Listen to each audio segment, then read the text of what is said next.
The BBC being despicable in its reporting, especially of Israel, but really of anything, is not news. It's not newsworthy. It's not a topic on its own for a show.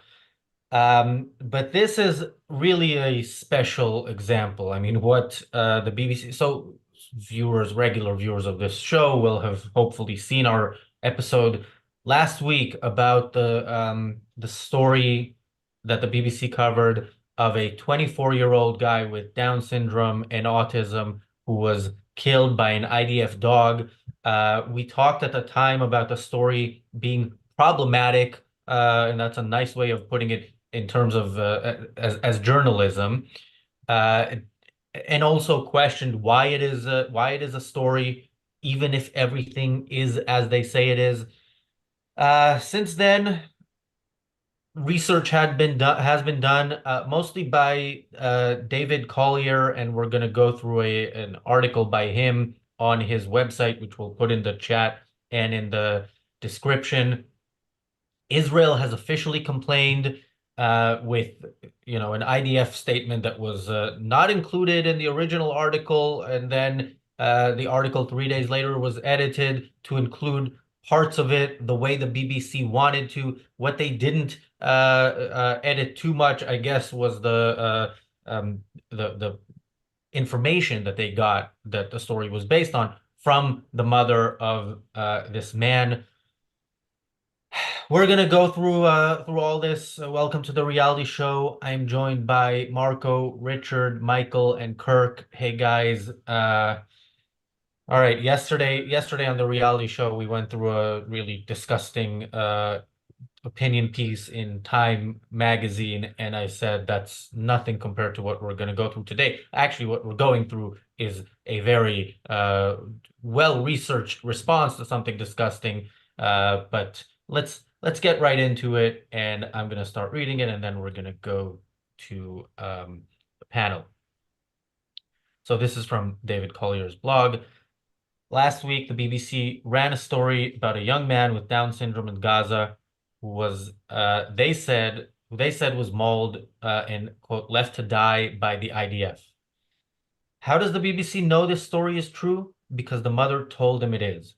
Digging into the story unraveled the truth, and it is as shocking as it is extreme. The BBC not only provided cover for Hamas, whitewashing a terrorist family, putting a highly distorted and edited narrative online, and blaming the death of a Hamas human shield on Israel, the BBC journals then deliberately butchered an IDF statement to make sure the truth was never told. So he gets into the details, and we will get into that. But we mentioned at the time, just reading the article, and you would hope even people who aren't, following the war as closely as we do, but just like to use their mind to think, would look at that article and say, hang on, all you're getting, all this information is coming from the mother, and something that is mentioned in there is that two of the brothers of this guy were arrested and not released, and you're not telling us anything about it. So it was suspicious at the time. It's suspicious now. I'm gonna go to Kirk first. Kirk, you were on that show, and I remember you were uncomfortable with part of how we're covering this, and I think the whole idea is to make people uncomfortable in questioning something like this, because what do you mean you're questioning it? So you think people with Down syndrome should be killed by dogs? That's basically I guess how that the answer to that would sound like. Kirk. Yeah, it was just mostly this is fog of war stuff. And, we saw this with Ukraine even. I remember during the early days of the Russian invasion of Ukraine, hearing this awesome story about the Ghost of Kiev, which was this badass fighter pilot like shooting down all the Russian planes, and it was like going everywhere. And I remember I kind of bought into it. It sounded like a cool story, something you'd seen like action movies. It's like stuff that you hear about heroes, like you want to believe it. And then you find out that it's not true, that it was part of some propaganda campaign, apparently, I think, if I recall correctly.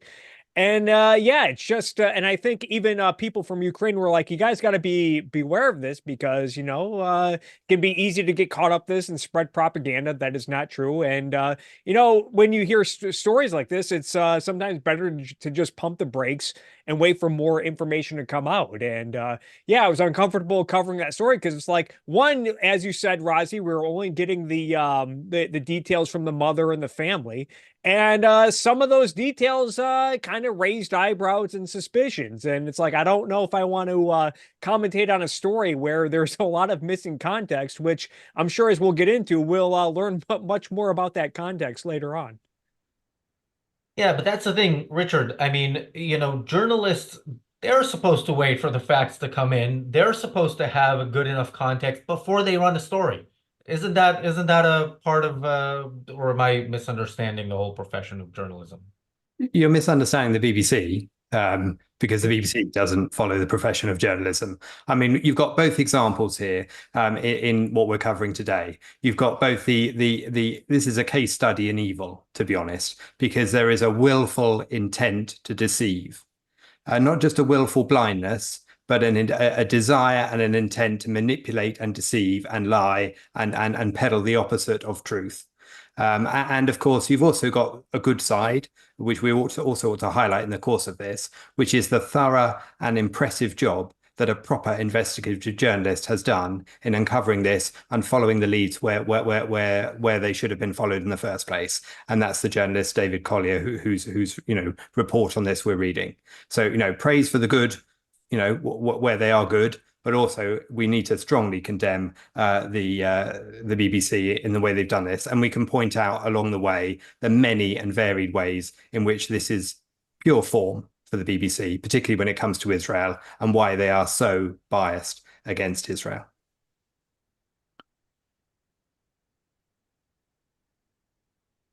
Marco? Yeah, a 10-foot dog trained to murder innocent Palestinian children has been ravaging 7 billion Palestinians in the last 2 days. The BBC doesn't care if it's true, if it's not.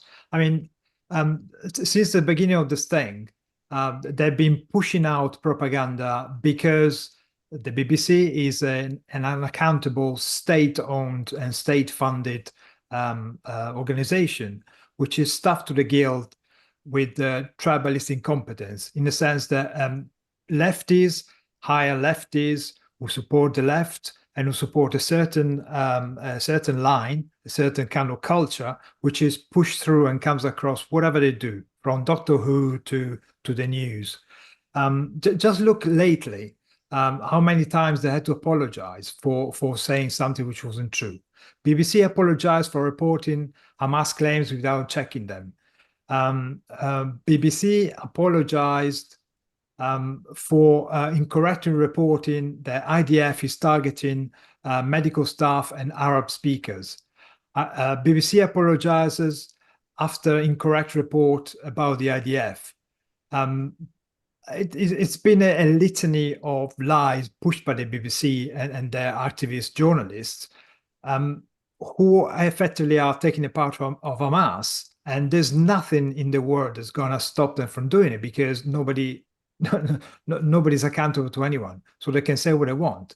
And they also know that even if they're found to have lied, first of all, the lie is out there. So it's going to be picked up by other pro-Hamas organizations who are going to say, oh, the BBC said blah, blah, blah, blah, and they're going to repeat the slander. And then at the same time, nobody will stop them because nobody is accountable in that place. Yeah, someone in the chat says Channel 4 do it better. We will go after Channel 4 as well. Don't worry, that's coming soon. Michael, I hear from people in the US about how bad the media is there, and they're right, but the BBC is unique. A few years ago, the BBC, by the way, you have to pay a license fee, which is a special tax just to fund them. A few years ago, I wasn't eager to pay it on time. I get a letter with red, everything in red, and the warning, and then somebody actually, when I was a month late, somebody knocked on my door, like somebody whose job it is to go to people's homes and tell them, look, you have to pay or else. This is what you actually have to pay for in the UK, or else. Yeah, I mean, we have a little of that with our PBS, Public Broadcasting System, Corporation for Public Broadcasting. This is essentially an almost entirely government-funded, public channel, which of course is completely leftist and progressive. And I grew up with it. It was semi-true back when I was very young, and now that I'm over 60, it's become almost absurd. And one of the pushes obviously from the right side, the Republican Party in the US, is to stop using public money to fund the left. So we have it. I think I don't know what the competitive landscape looks like in Britain. I mean, as far as we're concerned in the US, at least most people in the US think that essentially the only real news coming out of UK comes from the BBC. And it is thought to, at least again, from me and my colleagues, we thought to represent kind of the UK view, which is obviously scary. Here we have a bunch of competing cable channels, and I hesitate because I would have said news stations, but all of the major news stations, the ABC, NBC, and CBS, all of them are very leftist. It's remarkable that we even have a right-wing party in this country, given if you just watch our news. And of course, then there's the Corporation for Public Broadcasting. Enter Fox News, which obviously represents the right to / religious. But Fox is actually the most popular single news station. The problem with that metric, as like most statistics, is that it's basically one channel versus about 5. So if you add up CNN, which is left, and MSNBC, which is communist, and the rest of the news stations, you end up with slightly more people watching the left side. One thing I would, if I can drone on for one more minute though, because I think there's absolutely, you guys have hit on a lot of the important points. There's one other thing that it strikes me about this story, and I don't know if we want to take it up now or later, but when the American not embassy in Libya was destroyed and our ambassador was killed, and I'm saying not embassy because we never like to call it that, because then we would really have to do something about it, which, and Barack Obama, which is one of our worst presidents ever, got up on the news and said, we're going to bring the people who did this to justice. Now, that statement is not a statement you make during war. That's a statement of people who are protected by a constitution, who are brought in front of a trial, and we have to use the rules of evidence and so on and so forth. So one of the premises of this article from the BBC was that because this person had Down syndrome and because his mother was involved, they deserve some sort of trial, or they deserve not to be in the line of fire, or they deserve not even to be part of this whole thing. That's the implication sitting at the bottom, in my opinion, sitting at the bottom of all this. And I think that narrative, which is also linked to this whole notion of rules of war, which don't really exist anywhere in the world except nebulously, and only apply to the non-terrorist combatants. They never apply to the terrorists.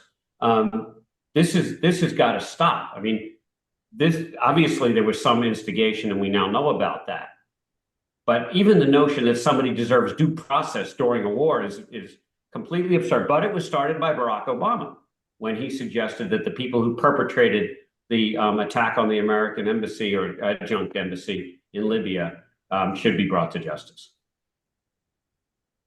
Yeah. I'd like to add, yeah. Since we're talking about PBS and Obama, recall back in 2012 when Mitt Romney, when he was running for president, suggested cutting funding to PBS. Everyone freaked out and were accusing him of wanting to fire and kill Big Bird. So yeah, that was the state of American politics 20 years ago, or 12 years ago. Yeah. Also, if I remember correctly, there was some issue with Obama refusing to call it terrorism or something, right? And then I remember the CNN debate between Obama and Romney, where Romney said you refused to call it terrorism, and the moderator took Obama's side, even though she was actually wrong on what she was saying. Yeah, but CNN is not PBS. It's privately owned. If people want to engage with that, it's up to them. Clementine asks, or else what, in the context of the BBC. I didn't wait and find out. The government knocks on my door. I have no power to fight the government, so I paid the £170 or whatever it is. And yeah, I'm paying for the crap that we're talking about today. So let's continue Is that talking a about. year? 170 pounds a year? Yeah. Equivalent of $220 a year. Yeah. Wow. And even if you don't watch the BBC, even if you watch the other live TV channels, you still have to pay this fee, even though the money goes to the BBC. On any device, right? It doesn't have to be a television. You don't have to own a television to have to pay this. Is that correct? Yeah. If you watch live stuff, yes. Yeah, but if you watch on-demand stuff that isn't the BBC, you don't legally have to pay. So when the guy knocks on the door and demands the money, or demands to know what you're watching on TV, because that is essentially his question. What are you watching on TV, sir? You as long as you don't mention, as long as you don't legitimately say, I'm not watching live television, I'm only watching on demand and not the BBC, then you don't have to pay. And unless, of course, the TV is on in the background and your kids are watching it, in which case you're obviously guilty, as you should be according to the law. Then obviously you can't do that. But you can legitimately. And there's an organization called Defund the BBC, which tells you exactly the legal ways in which you can avoid paying this fee. But of course, it's a psychological tool they use to really try and pressure you. And each of those angry letters that you get are intentionally psychops level nudge unit coercion to make you look like you've been allocated a number, you've been sent, a special unit is coming round, all sorts of different techniques to make you wet your pants and pay up. Yeah, I kept one of those, and I was gonna frame it and hang it on the wall. But yeah, when the knock on the door came, by the way, I didn't open the door, and I remember her saying, "Oh, so you're not gonna open the door?" And I said, "No, why would I open the door?" But yeah, thanks, Richard, for that tutorial on how to get out of paying the BBC license fee. Will be made into a short clip for those who need it. All right, let's go back to the story. So it continues. The problematic journo. My first real suspicions about the article were raised by the involvement of BBC journalist Haneen Abdeen. She was one of the 3 journalists involved in creating the article and the only native Arab speaker. These situations create a massive agency problem for the BBC, and one that they apparently remain oblivious to. The 2 other journalists, Fergal Keane and Alice Doyard, became dependent on the integrity and motivations of a single Palestinian journalist, and this skews the output in favor of an anti-Israel position from the beginning. Abdeen has even run and promoted anti-Israel events, so she can hardly be considered an impartial journalist. Abdeen also has form, and in November she was the Arabic-speaking BBC journalist that helped put together an entirely fake story, 100% junk, that platformed a terrorist supporter and promoted a bunch of lies about trapped young footballers. Her involvement as the lead Arabic speaker suggests that the BBC never honestly sought evidence to rigorously challenge the story they promoted. The witnesses and probable cause. Mohammed Bar had Down syndrome. His family home was in a combat zone and was raided by the IDF on the 2nd and 3rd of July. The first mention of Mohammed online comes from his brother Mikhail at 8 p.m. on July 3rd. He was not a witness, but he tells the story of the IDF arresting his 2 brothers, Adam and Saif, at a family home in the east of Al-Shujaiya neighborhood near Gaza City. Only after letting us know about his arrested brothers and telling us his mother, sisters, and other women of the family were there, does he tell us that another brother, Mohammed, was injured by a dog. This post is accompanied by pictures of his brothers and another image of Mohammed sitting alone by a bed. But here's the thing. The person who introduced Muhammad to the world, Mikhail Bar, works for Islamic Jihad. He is a journo at their TV station Palestine Today. He is a paid terrorist supporting propagandist. Here is Mikhail given VIP press treatment at the 29th anniversary celebration of the Islamic Jihad. Daniel, I don't know if you can share this, but this is footage he posted to Instagram alongside hashtags praising jihad. Can we see that, or at least see a screenshot of it? And if not, we can do it while we discuss it. Kirk, your thoughts on that? That's sounds like that's what red flag number one with the family we're talking about. Last week when we were talking about it's like, oh, this poor family, they just keep having to like move from house to house because they're just innocent bystanders in this conflict, and the big bad IDF showed up with their vicious dogs or whatever. But now, okay, so this is red flag number one. One of the family members is a journalist who is a paid terrorist supporting propagandist, and has been photographed VIP at Islamic Jihad events, celebratory events. Richard. Yeah, and there's the point that made in this article about relying upon Arabic speakers and them being Palestinian, in inverted quotes, journalists, is a fast track for getting Hamas propaganda rebadged into English via an accepted English journalist name, and then broadcast on the BBC with its legacy reputation of being an honest broadcaster.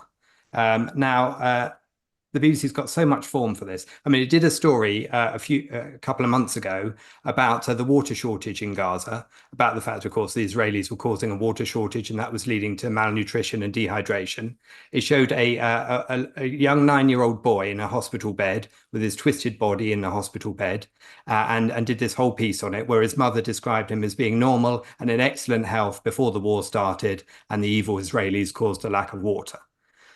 Subsequent to that story, the BBC had to apologise once again and include the fact that the poor kid, had had cerebral palsy from the day he was born, and that was explained, his condition. Nothing to do with the supposed water shortage. But of course, the imagery is already gone out there. The report's already been seen. The apology is unlikely to be read by even a fraction of the people who've actually seen the original broadcast, and that is intentional. None of that matters, and therefore, the propaganda continues. So that's the way this happens. Yeah. By the way, Marco, as you speak, we are seeing this brother Mikhail in Islamic Jihad, the Palestinian Islamic Jihad journalist. But yeah, continue. Yeah, it's interesting that the publication he works for is called Palestinian Today. I mean, Palestinian yesterday or tomorrow is still jihad, so it doesn't matter what you call it. Yeah, it doesn't take a genius to work out this was going to be an anti-Israel article, because it came from the BBC, and the fact that they haven't got a way of double checking what the translator does, or what kind of stuff feeds them. It doesn't matter. As soon as they learned there was a disabled kid involved, a disabled person involved, they probably wet themselves. I don't care. I'll just talk about him. It's Israel's fault. He's got palsy. It's his fault. He's Down syndrome. It's Israel's fault. And of course, the BBC in the past had to let go a number of people from the BBC world, Arabic speakers, because they all came out with seriously anti-Jewish stuff, or actively promoting jihad or Hamas. So it's nothing new. If it comes from the BBC and it's got anything to do with the Middle East, guaranteed it's jihad propaganda. I want to chime in really quick. So I think it mentioned BBC journalist Hanin Abdin, and how this character might not be impartial. They have a history of running anti-Israel events. I feel like this is something the Wall Street Journal does a good job of. Not that they're infallible, but usually when people do contributions for the Wall Street Journal, they'll make sure to put at the end, like, I remember when Democrat Congressman Tim Ryan wrote a piece about one of Biden's fracking restrictions. Like at the end of the article, it says, "Oh yeah, Tim Ryan is a former Democrat congressman from the state of Ohio." So like at least then, like you can take it with a grain of salt, and what you're reading from, and where the person's biases may lay. Yeah. The Wall Street Journal is not perfect, but definitely much better than the BBC, and it costs less. And by the way, you don't get a knock on your door. You can opt out. Michael. Yeah, I think just to make sure we all understand the corruption going on here, these stories don't just sit with the reporters, right? They come in, they get written, they go to an editor, and this level of story, which is obviously has all kinds of political implications and position implications, goes right up to the top of the BBC. And certainly after what they've all been through, this definitely goes up to the chief editor. And not only does the original story go up there, but when the IDF puts out the actual facts, that you can piece together a story that follows a logic stream from A to B to C to D, rather than A to D with skipping all the important stuff in the middle, then the chief editor is likely, the editor-in-chief is very likely to have played a role in what facts from the IDF are going to be included and which ones were going to be, as they say, whitewashed out. So we should all recognize that this is not just the Islamic Jihad journalist. This is everybody at the BBC involved on the vertical, from the initial journalist to their immediate supervisor, all the way up to the editor-in-chief, and it's been done over and over again. Yeah.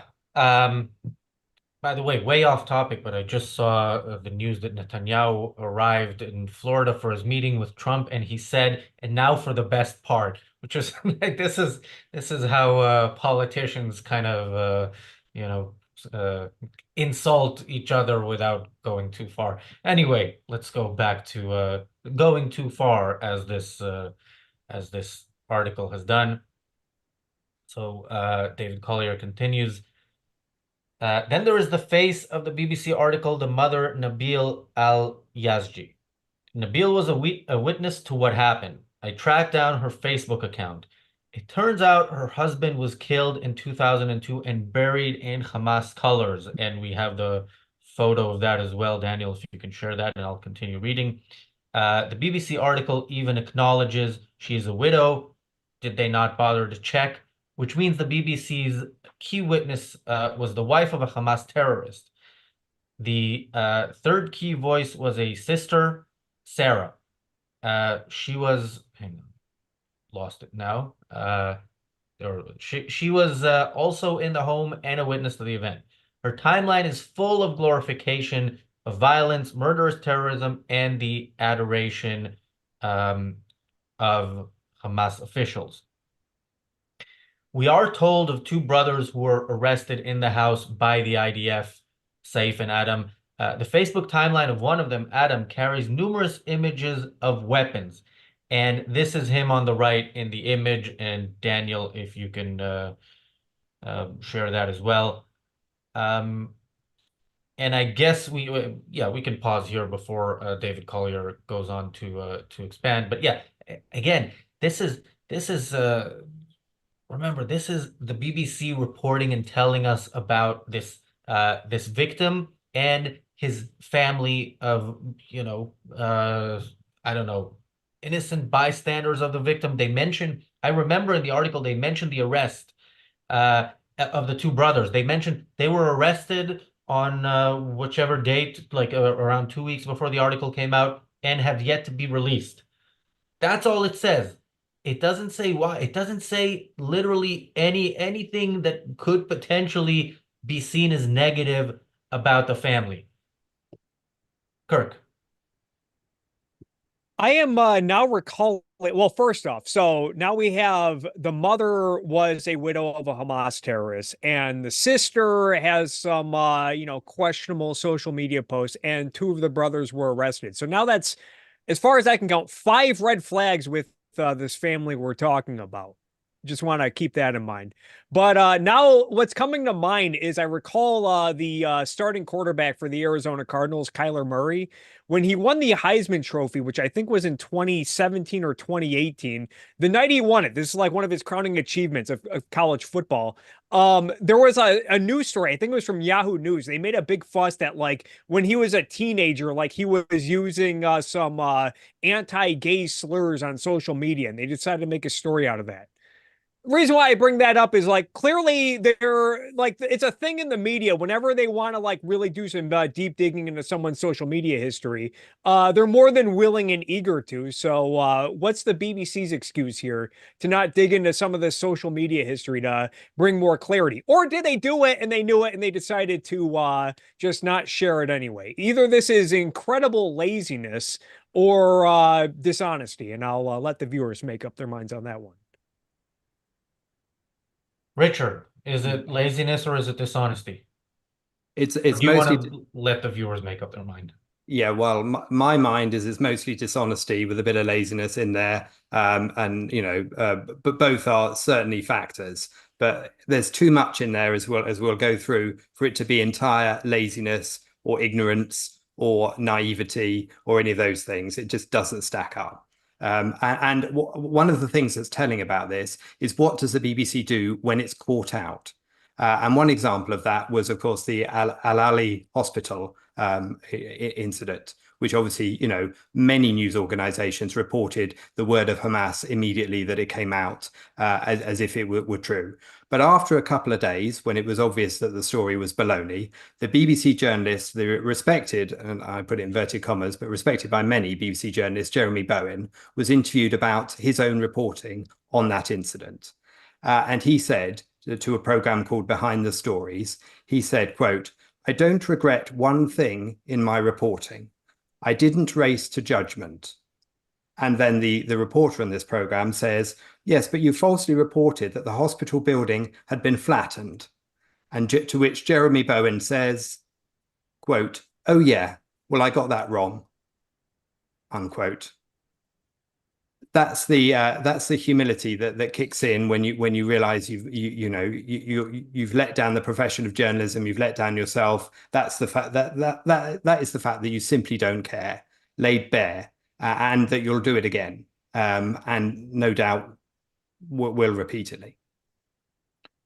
And of course, can you imagine the satisfaction of the editor that when he was presented with a story? This was like the BBC ideal Palestinian family. The widow woman, her dead husband was a Hamas guy.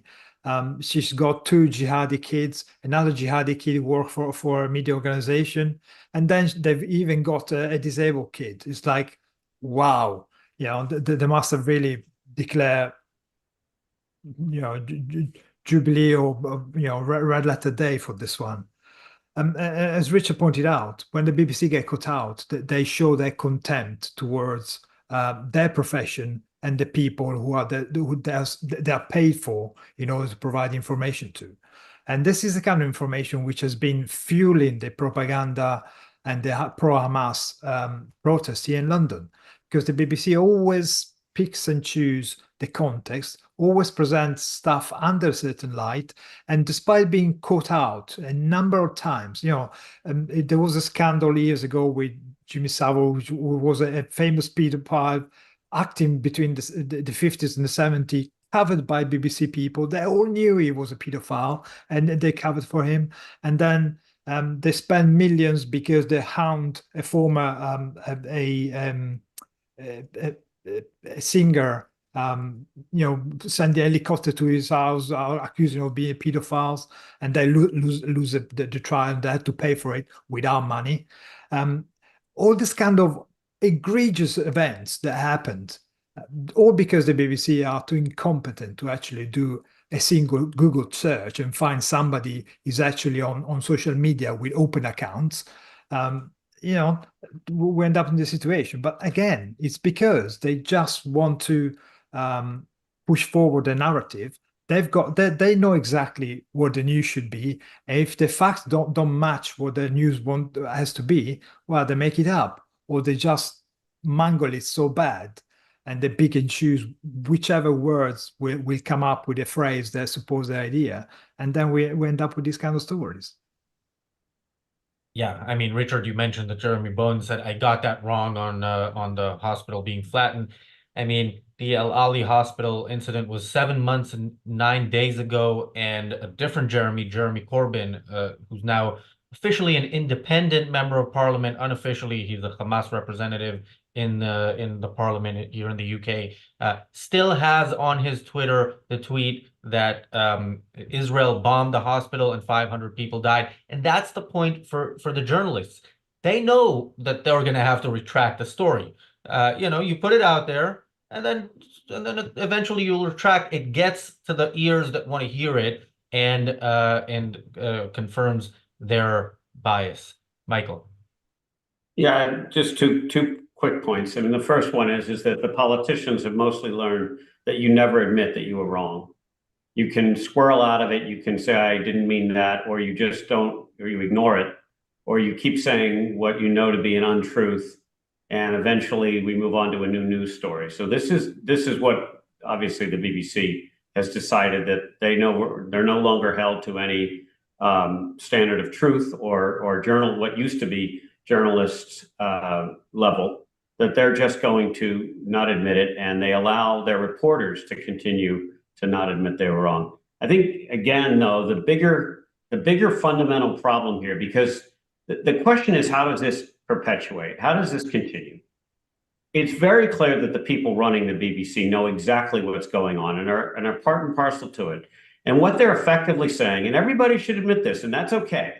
If everybody wants to continue to fund a news channel that puts a picture or essentially says that the picture of the jihadi person that we saw earlier, if that's the good guy, because the tagline might as well say, BBC, this is the good guy. That should be the tagline that's really what they're saying. This is the person that we think is on the right side of history. We support this person. Then that is the planet that they will help create or foster. The notion that this could be the good guy in any sense is obviously absurd to anybody who's normal and thinking properly. So that you have to ask yourself, what is it that they really want? And it's probably pure anti-Semitism and pure anti-Israel, because they probably don't want that guy back in England on the streets of London, although they've been very tolerant to the people that are supporting him there. And I think this evil, to be blunt, I think this journalistic evil is very deep. I don't think it's just anti-Semitism. There are people that think that the news should be about upending Western culture and replacing it by, we'll call him Jihadi Joe, just to be funny about it, but it's not funny. Yeah, and again, like in a place like Gaza, to be a journalist, it's not the same as in the UK, where you can criticize the government. In Gaza, you can't. You certainly can't be questioning the Palestinian movement's main goal of exterminating the Jews, and yet this is somebody who's considered a BBC journalist there. Thank you, Laura Seto, for the super chat. Laura Seto says, keep up the good work with your strong voices. I'm completely disgusted by relativism. Thank you. I see some conversation, although I haven't read it, about the ARCUK fact-checking czar. We don't have one. What we do have is tomorrow an episode of the Daily Objective, fact-checking the Guardian's fact-checkers. This is going to be a good one. I mean, they're all good, but that's going to be good in just how bad what we're talking about is as fact-checking. The Guardian was doing a whole fact-checking article about Netanyahu's speech to Congress, and yeah, I recommend people look up that article and read it in advance, but if not, we'll read it on the Daily Objective. Let's go back to David Collier. So he continues, all this immediately, all of what was up until now, creates two massive problems with the BBC article. One, context. There was ample information available online to show that this house, this family, would rightly be considered a family of terrorists. There was every reason to treat this house as a military target, and the use of dogs as a way of mitigating risk becomes a clear and obvious military strategy. The article implies, lying through omission, that the IDF randomly used dogs against a peaceful civilian family. This is a false image, and in the circumstances, it is a highly misleading and demonizing one. 2, nobody is denying Muhammad was bitten by a dog, but the details and the narrative of the event and what followed are dependent on the honesty of the witnesses. This is a family that literally works with Islamic Jihad propaganda channels and has a history of supporting Hamas and providing fighters for the cause. How can the BBC rely at all on what they are being told? Kirk. Yeah, and I guess what I'll say now is, I know I've used the BBC as a source in some of the videos I made over the years and my political satire videos as if they're a reliable source, and I think that's one of the downsides of this. Whenever institutions like this get discredited to this degree, it makes people like me want to trust them or believe them even less. And I think this is a growing problem. I know in the United States, but I'm sure in Europe, where people are just having a growing distrust of experts and media institutions, and I don't think that's a good thing. You can say it's somewhat justified, especially after reading this, but I don't think that's leading us in a good direction. Richard. Yeah, and people are trusting them even less. In fact, the BBC itself just came out with a recent report showing that another 500,000 households in the UK had stopped paying the TV license, reducing the number of households down to 23.9 million. And that reduced their budget by another 80 million that they weren't getting. They still get 3.7 billion from the UK population to run their propaganda. But hey, it's a step in the right direction. And long may it continue, so long as they continue like this. I don't want to see the BBC demise. I want to see it change, to be honest. I'd also like to see it commercial choice as to whether you pay for it or not, since that would seem only fair. Because the way the BBC works is that it doesn't need to corroborate or validate or verify a story it likes the sound of. It just goes with it. And whether that story is about climate change or about Israel being evil, it doesn't really matter. So long as they've already fits the narrative that they like the sound of, they're going to go with it. And when it comes to some of the excuses people make, it's not about whether the journalist speaks Arabic or not. It's not about whether Jeremy Bowen can look at some drone footage of a hospital and work out what it looked like before and what it looked like afterwards or not. It's not about the fog of war and the difficulty of reporting from a war, because even back at home in London, they make mistakes where they can send actual journalists right to the scene quite quickly and understand what's going on. Because there was a story a couple of months ago about a cinema in North London that was showing the Supernova film, and there was some disruption outside the cinema. The BBC reported that some pro-Israeli supporters had chased away some pro-Palestinian supporters who were holding a vigil outside the cinema.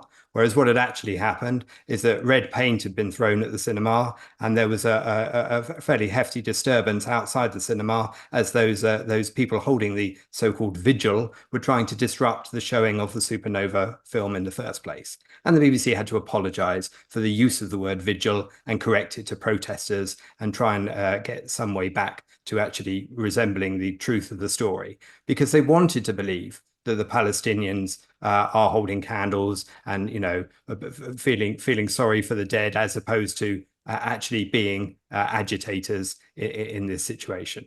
So there's no excuse. Yeah, I mean, maybe that's why they're worried about fewer people paying the license fee, because their apologies and retractions department is probably costing them more and more money. By the way, I saw that story as well, and I saw that Gary Lineker is doing fine. He's still being paid 1.4 million, I believe, a year. Now, I have no issue with if Sky or anybody wants to pay that piece of shit 1.4 million. By the way, Gary Lineker will get his own episode at some point. We don't have enough shows, but Gary Lineker deserves one. But yeah, and you see with all these, Gary Lineker, by the way, for people who are not from the UK, is a former footballer or soccer player who now hosts most of the BBC's soccer coverage.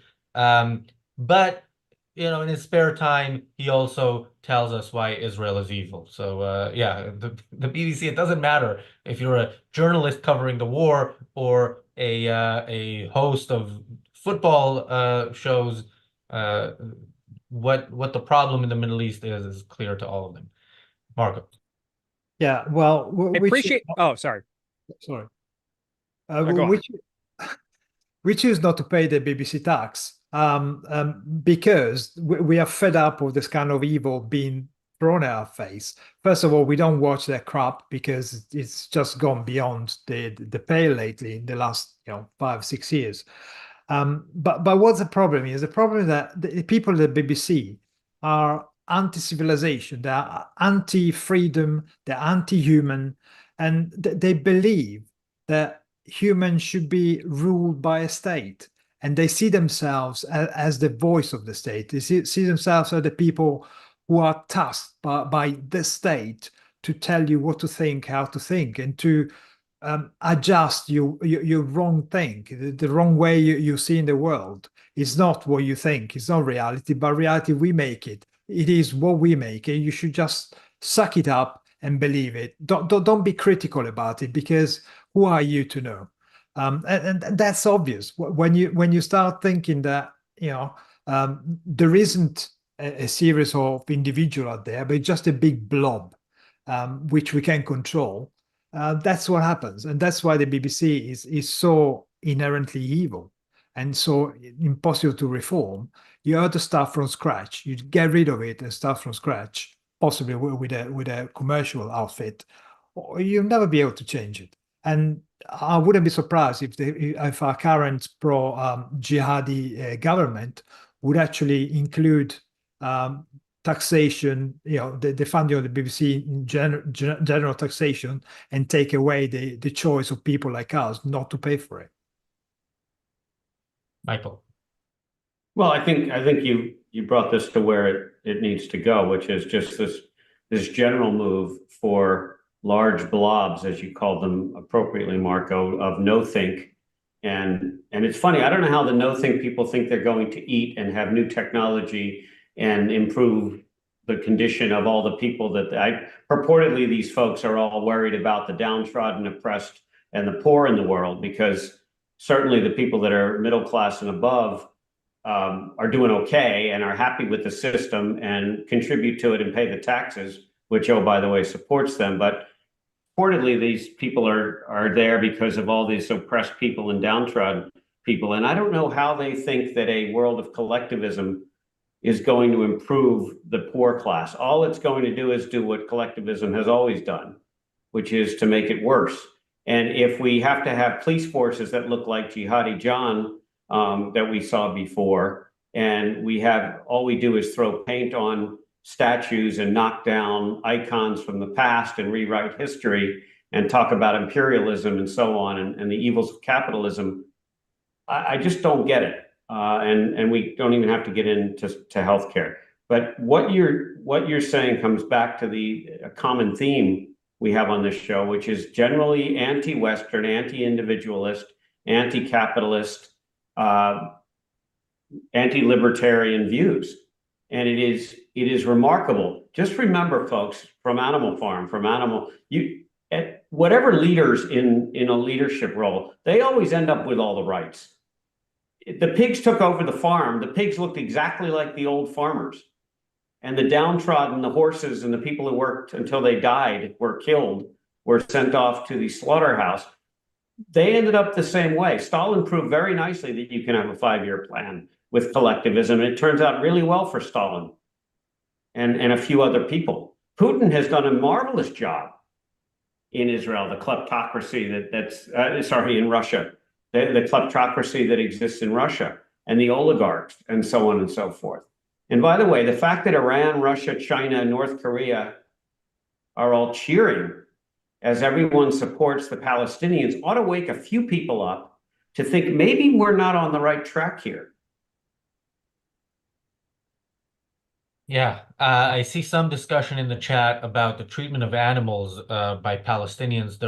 I think I've mentioned in the past the documentary by Pierre Rehov about how they treat animals. I don't agree with everything in that documentary, but generally, I think Pierre Rehov is somebody whose documentaries are good, and they're short documentaries. They're available on his YouTube channel. Thank you, Mumu Joe, for the super chat. I should say we're 7 minutes before or 6 minutes before the normal end of the show. We are going to go longer. I don't see us making it through the whole thing. There is a link. You should definitely check it out because, again, even as the BBC goes, this is unusually bad in that they're seemingly not even trying to hide how uninterested they are in fact checking their own story. Okay, so David Collier continues, narrative issues. There are so many holes in the family story that it becomes clear the BBC did not challenge or fact check the story at all. For example, we know 2 brothers were arrested when the soldiers entered. We also know other family members were present in the house. If a dog was mauling at Muhammad, why did nobody try to stop the dog attacking their brother or mention that they tried to do so? There were at least 2 grown and physically able men present, and according to the mother's testimony on the 6th of July, there were 17 people in the house. Alternative scenarios. The terrorist brothers were hiding and had left Muhammad as a human shield. Muhammad was not with the family, but abandoned and alone elsewhere in the house. If either of these are true, then the entire account of the family witnessing the attack itself may well be false. The IDF claimed that after treating Muhammad for his wounds, they soon left the house because of intense fighting elsewhere that killed a soldier and wounded others. We can fact check this, and we find there was a soldier killed on the 3rd of July in Shaja'iyah, where this episode took place, a brutal reminder that there is a deadly war taking place around the soldiers involved. This means the IDF treated Muhammad and left the house the same day. Why did it take a whole week before the family tried to get to him? This is an obvious question. Did the BBC ask it? And if not, why not? All right. Yeah. Any comments on that, Kirk? Nothing other than what I mentioned earlier. Just seems like a lack of curiosity. There's no shortage of history of journalists looking into when I mentioned earlier, there's no shortage of like journalists like looking into like social media history to paint a bigger picture, and we didn't get that with this piece until David Collier came along. And yeah, there's just a lack of curiosity, just taking whatever this family, which as we know, as we can see now, has a history of either sympathizing with terrorists or propagating terrorist talking points. And again, just a complete lack of curiosity on the BBC, and it's pretty terrible. Richard. Yeah, absolutely. And one of the examples that I came up with, just to flesh out the story and prove that it's not just related to this one particular incident, was the fact that, for example, Nick Robinson, who's one of the big journalists on the BBC, on the flagship BBC radio program, the Today program, he was interviewing David Cameron. 2 pieces of shit looking at each other, frankly, but anyway, and he asked him the question, revealing his true opinion. Really, he said he asked a question related to the fact that Israel has attacked and murdered, quote, tens of thousands of innocent Palestinians. He asked David Cameron in relation to Israel doing that, and then afterwards, when he had to apologize, of course, for using the term murdered. He used the standard line that BBC journalists tend to use, that it wasn't his opinion and it wasn't the BBC's opinion. So, I mean, whether it was just channeling Hamas, which is what it seems to be, because this idea that there is no opinion, I'm just stating something. It's the Piers Morgan line. I'm just asking the question. I mean, emotionalism sells, but the BBC doesn't need to sell. They're funded anyway. They're funded by us. So it's not like they need to generate views because they don't care about that, clearly. We're looking at a human tragedy, by a human tragedy of their own making. Frankly, if you support Hamas, if you support jihad, if you support the fight against civilization, that's what happens to you. you're gonna get somebody on the side of the moral side that's gonna come and hit you, hopefully, if we're not so cowardly to look at the other way. But if the BBC really wants to go down the tragic route, then why don't you start talking about the poor kids who went swimming, went fishing with his mates on the beach and was killed on October the 7th? What about all the kids that gathered themselves at a concert and were killed and slaughtered? What about the kids that hid in a bomb shelter and those savages threw a grenade inside in order to murder them, to butcher them? What about the hostages who are still held by the same innocent Palestinian we're supposed to be so sorry about? This kind of narrative it only works on one side, on the side that they want to push. And again, it goes back to the incredibly collectivist and evil side that the BBC represent. I mean, we're doing this course with James about the US Constitution, and it's showing us how it was designed by a group of people who were believing in the fact that individuals should be free and should govern themselves. And that's why the United States has been built, the Constitution has been built in that way. It must have been incredible to live in a time and in a place where the prevalence idea was the individual welfare comes from his freedom. And this is totally gone. Only 200 years later, this is totally gone. And it's pushed away, destroyed by people like this, people who think that their own opinion is more important than the life of billions of people. That's just staggering. Michael.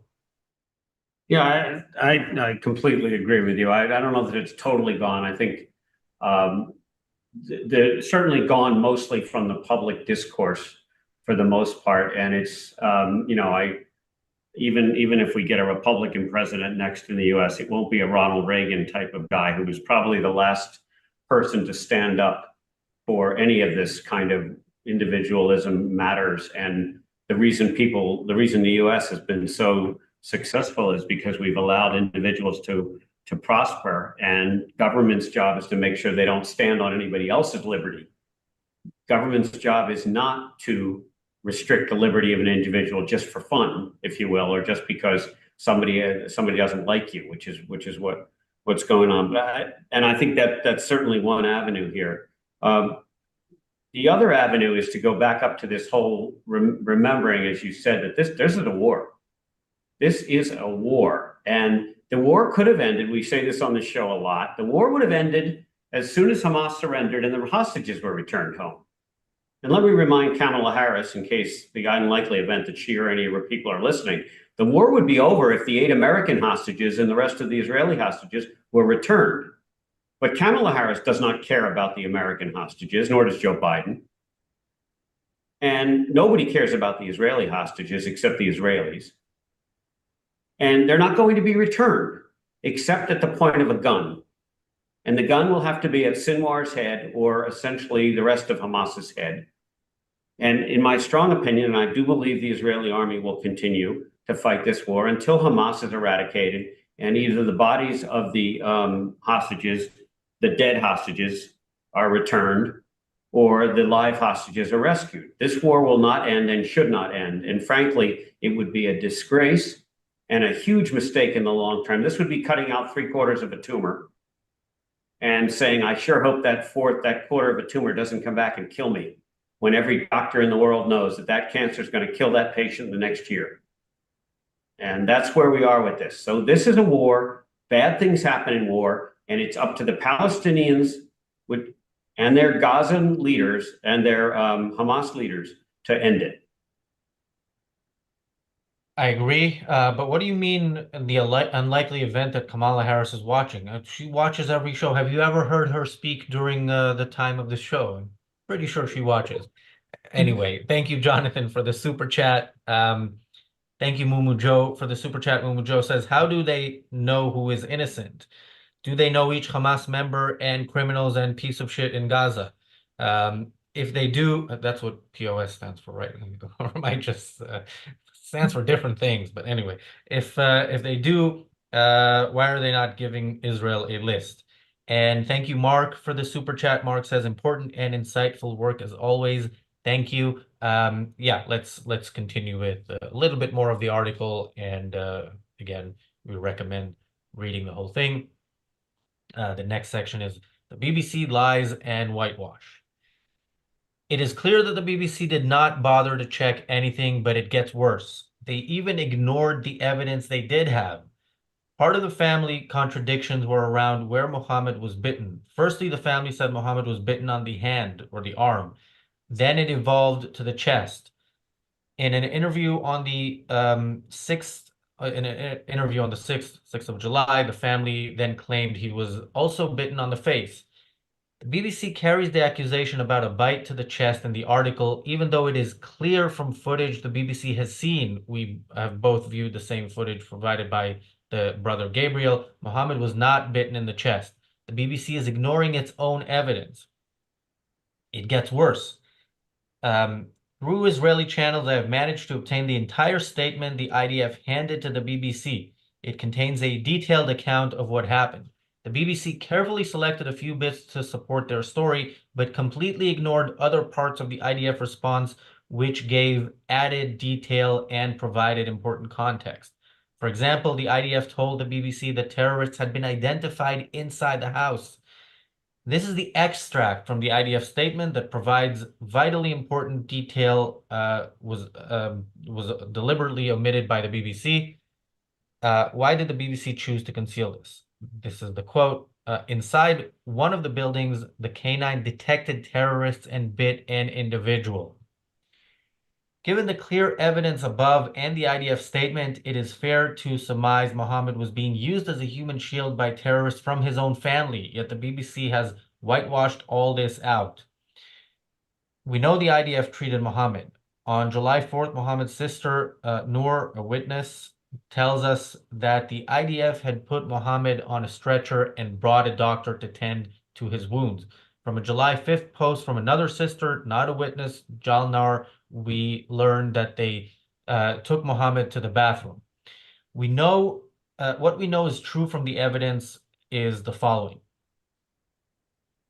One, the house was a valid military target. Two, Muhammad was bitten. Three, Muhammad was treated. Four, the family was evicted.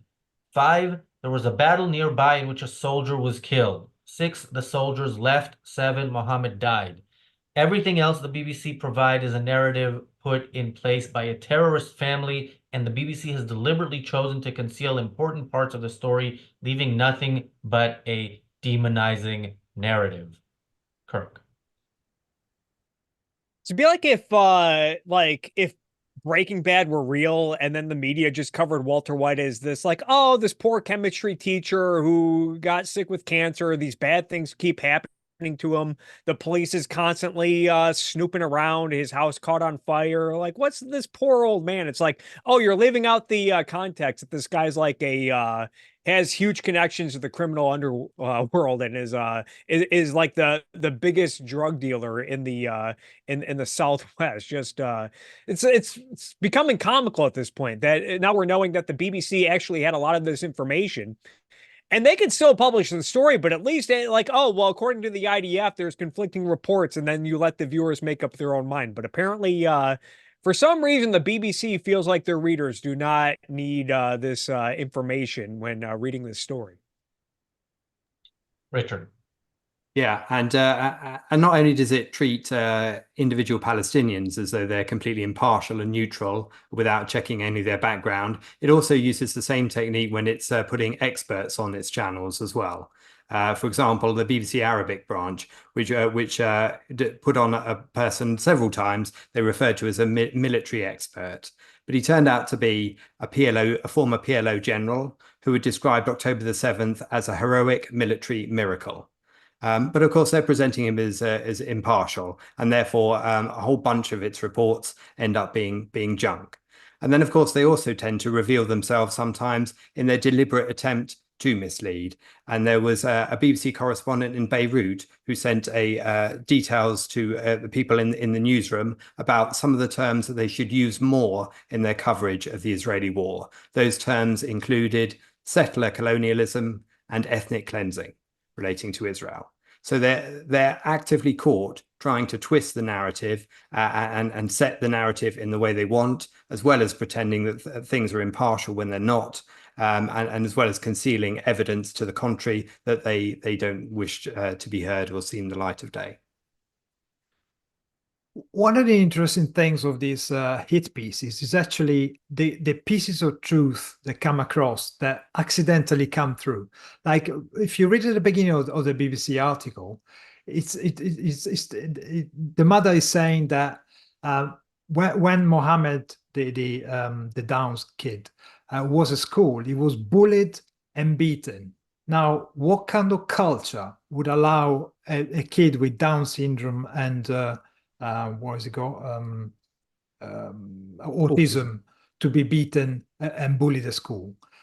Is the BBC picking up this one? Because if they find somebody who's misgendered somebody else, they will hand them to death. Just look what they've done to Cliff Richard because there was some accusation from somebody. All this kind of stuff is just betraying the fact that they ignore everything which is bad on the Palestinian side.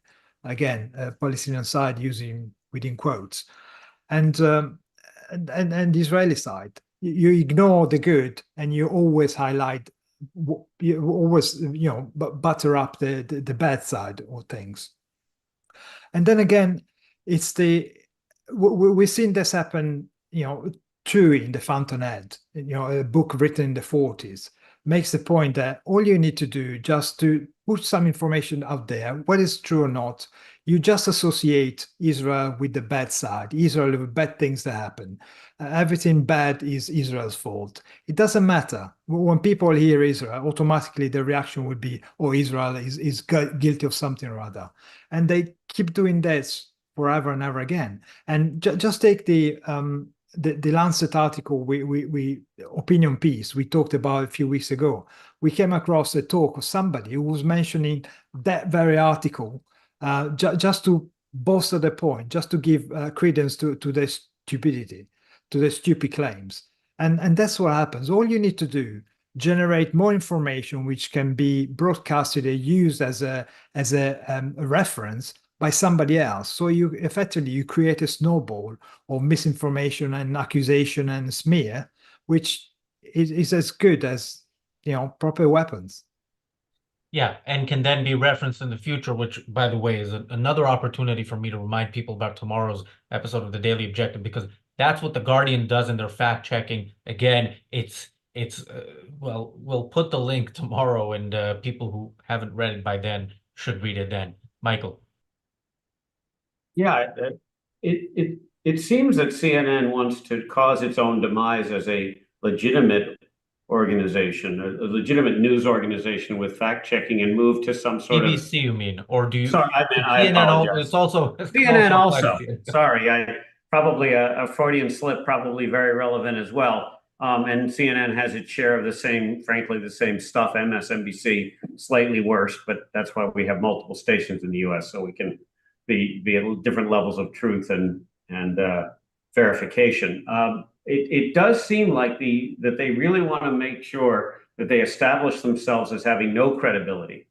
It reminds me a little bit of Harvard and how long Harvard wants to continue to destroy its own reputation that has been built up for so many, frankly, a couple of centuries.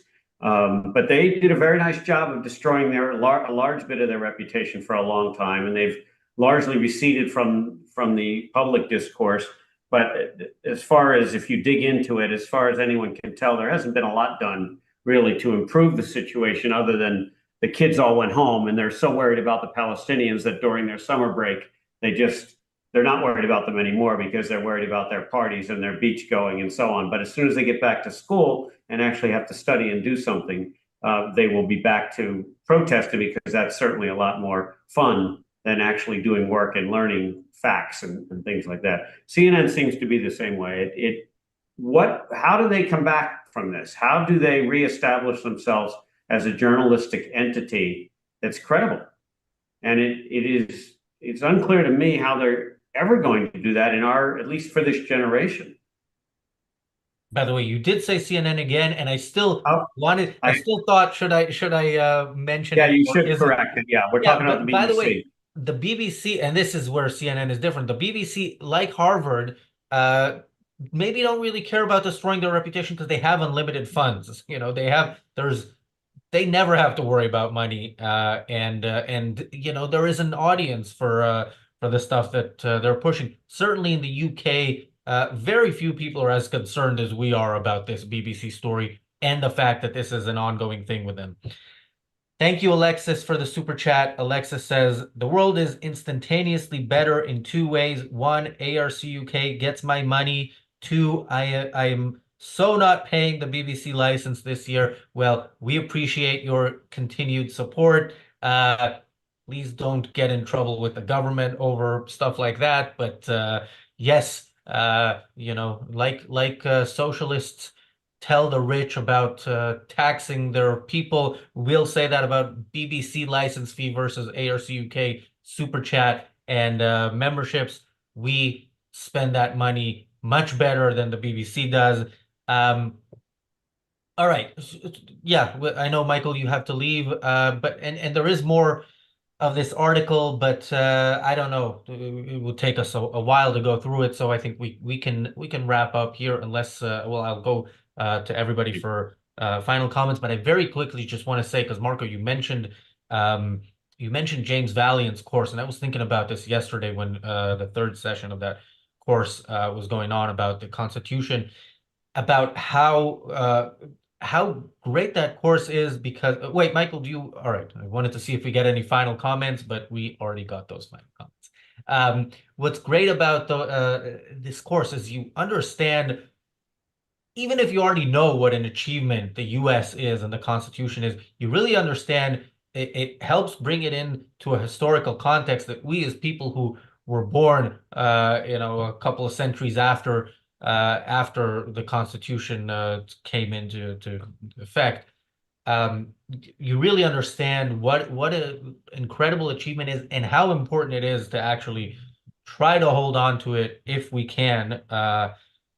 So yeah, I recommend people listen to that. It's available for Reardon Medal, Midas Mulligan members, and Inner Circle members of the YouTube channel can watch it live on YouTube live stream and for the following week.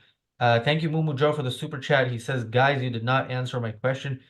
What was the question? Oh, the question, how do they know who is innocent? I thought that was a rhetorical question. So I didn't think there was a reason to answer it. Who? The BBC? I don't think for them it doesn't seem like that's even a question. I mean, so for example, with the brothers being arrested, they didn't say the brothers are innocent. They just said they were arrested and haven't been released yet. With the guy with Down syndrome, it goes without question. I think that, you know, if he is not able to communicate, he's not able to actually do any evil. But yeah, no, the BBC, I don't think they know who is innocent. I don't think they care. I think to them, if you are a Palestinian, you are innocent, even if you are murdering Jews. Certainly for this Palestinian journalist who came up with this. But yeah, your thoughts on this, Kirk? On how do the BBC knows if they're innocent? I can reread don't.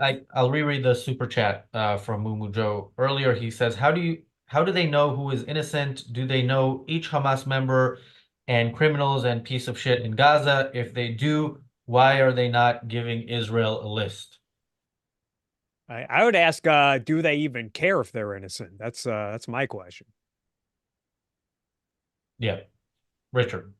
Yeah, I mean, I think your point there as well. You know, they think the Palestinians are intrinsically innocent. That's the default position. So, you know, they don't need to question anything. That's why they won't call Hamas terrorists. Even after October the 7th, they wouldn't call them terrorists. and it's obvious why. It fits with the whole narrative. They want to pretend to be impartial, i.e., to lie about what the truth is, to conceal the truth with the illusion that it's impartial, when all it is a veneer to conceal the evil from view. Well, you don't grasp on your own side, don't you? I mean, there's a word that the mafia uses for when you cover your side's asses. It's omerta. Effectively, you don't grasp on your side. So that's exactly what they do. Even if they knew, they probably come across them, because when they do interviews and stuff, they often refer to Hamas people. They come into contact with them. They must have seen where they've been, where they've done interviews, the people that came in and out. So they're not going to help the IDF. If they're not Jews, they are automatically innocent. So yeah, like I mentioned, there's some interesting points that David Collier is making about the treatment of people with special needs in the Arab world versus how the BBC might approach it from a Western perspective. I recommend people read that. We have gone 80 minutes, nearly 80 minutes. It's the second day in a row that we've gone nearly 80 minutes. Don't worry, this is not the new length of the show, but from time to time, it will be necessary. I don't think it's going to be necessary to go for more than 30 minutes tomorrow with fact-checking the Guardian's fact-checkers, because it is so bad and so openly bad, and not long, not a long list of bad. So yeah, we'll see that, and then we'll see on Sunday. We'll be watching this video that many of you may have seen online of somebody, I forget what his name is or who he's with, but interviewing Palestinians in Ramallah, and they tell you what they think, unlike what some of their supporters want us to think that they think. Thank you, Leon, for becoming a member of the YouTube channel. Any final thoughts, Kirk, and where can people find you? Or more of you other than on the reality show? Yes, in the name of consistency, I made an error earlier. I mentioned that Tim Ryan wrote a piece for the Wall Street Journal reacting to Biden's restrictions on fracking. It was actually restrictions on LNG exports. Okay, I always forget the exact wording of that. But yeah, that's the thing about, we try to be good here. Like earlier, Razi corrected himself. He referred to someone as a football player and corrected himself by referring to him as a soccer player. So yeah, you should support Ayn Rand Center UK, because we do try to get things right here on Ayn Rand Center UK. And you can find me on Elon Musk's website at Kirk Wilcox. Yes, our apologies and retractions department is not as big as the BBC's, but we do our best. Richard.